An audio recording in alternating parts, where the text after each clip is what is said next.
Hello everyone and welcome to another edition of Tuesdays with Montague. I'm Bill Montague. Well, it seems like the Soo Greyhounds, they are determined to always give this guy ammunition to kind of come at them for one decision or another. And I'll tell you, the hiring of Sheldon Keefe, when I first heard it, absolutely stunned me. I was beside myself. I probably had 3 or 4 texts immediately. Woke me up in the morning, people texting me, some of them saying, can you believe it? What the hell's going on with that team? And I just don't understand it, okay? This is no disrespect to Sheldon Keefe. He's a guy that we all hope that he's turned his life around. But for the Soo Greyhounds, when you consider everything that they've gone through, from the Johnny Van Beesbrook and racial slur, a comment with Trevor Daly, to the hiring, to a terrible 18-year span where they've only won 6 playoff series, people, 6 playoff series in 18 years, to the hiring of Kyle Dubas, which I was critical of, to the hiring of Mike Stapleton, which I was critical of, to the trading of Jack Campbell, which I was critical of, to not holding on to Daniel Catenacci and trying to make that work out, which I was critical of. And I believe, people, I ended up probably being right on most of those accounts. And now they go out and they bring in a guy who had strong affiliations to one of the most bizarre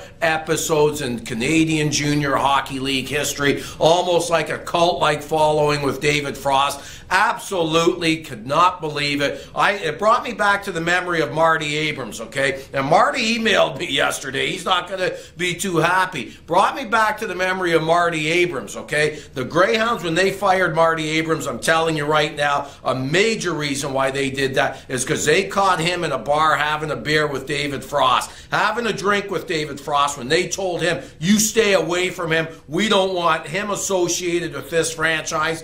What do the Greyhounds do a few years later? What do? They go out and hire not only a guy who had close ties to David Frost, but one of the Brampton boys, one of Frosty's boys, a guy who, I mean, you don't know the stories. You go online, people, do your own damn research. I don't have the time to explain to you everything that went on, but it was absolutely unbelievable. It was a cult-like following. The way that Frost was able to get into the minds of these young kids, it absolutely is very, very disturbing. One judge at the Danton trial said never had seen in 18 years of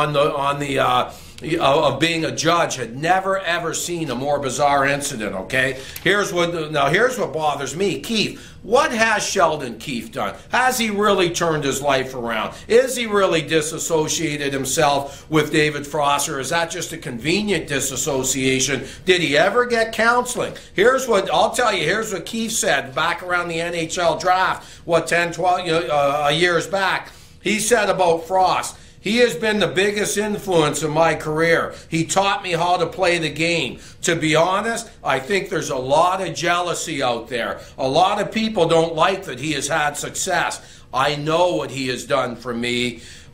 Being labeled as one of his guys, I wouldn't want anything else. That is, it's disturbing. Now, we all assume and we hope that Sheldon Keefe has come a long way. And I'm all for a feel-good story. I hope that he's turned his life around. It sounds like he's done a fantastic job, coaching at the Junior A ranks. But you can't tell me the coaching Junior A people is equivalent to the OHL. You can't tell me that the Preston Mitzi and Pat Caricato and Sean Gagnon, who coaches Sioux Thunderbirds, that they could step right in and be this great OHL coach. I'm not sure about that. Whatever happened to apprenticing? Whatever happened to paying your damn dues? I don't know what happens here in Sault Ste. Marie, but they don't think that people have to pay their dues. They think that they can just go out and grab someone who's never done the job in the OHL ever, not even at an assistant level, and give him a position. Well, I'll tell you what, it's been a recipe for disaster so far, and this one worries me as well. Did they talk to Joe Sorella, who has all this experience? I wonder if they talked to Big Joe and gave him a chance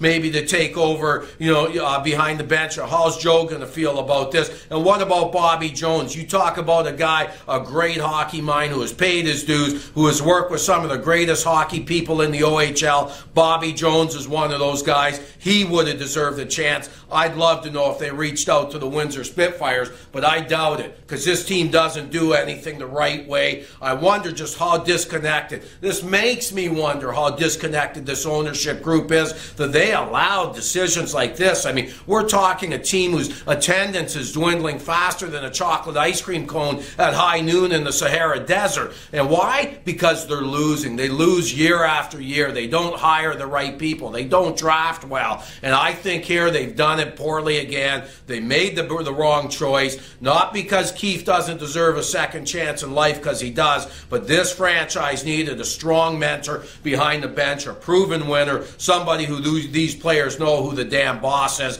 and to bring in a guy who has all this baggage, but we hope that he's cleaned that suitcase out. This isn't against you, Sheldon. A feel-good story. Boy, oh boy, I hope you can do it, and I hope you turn out to be a success. But you talk about going out on a limb, and you talk about putting more question marks on a franchise that has already been in some hot water over the years. This tradition of winning, bull crap. Tradition of losing, 6 playoff series wins in 18 years. Fix it, boys. Ownership, get it right. You got to get more involved, and you got to make sure the right decisions are made. Well, that's it for this edition of Tuesdays with Montague.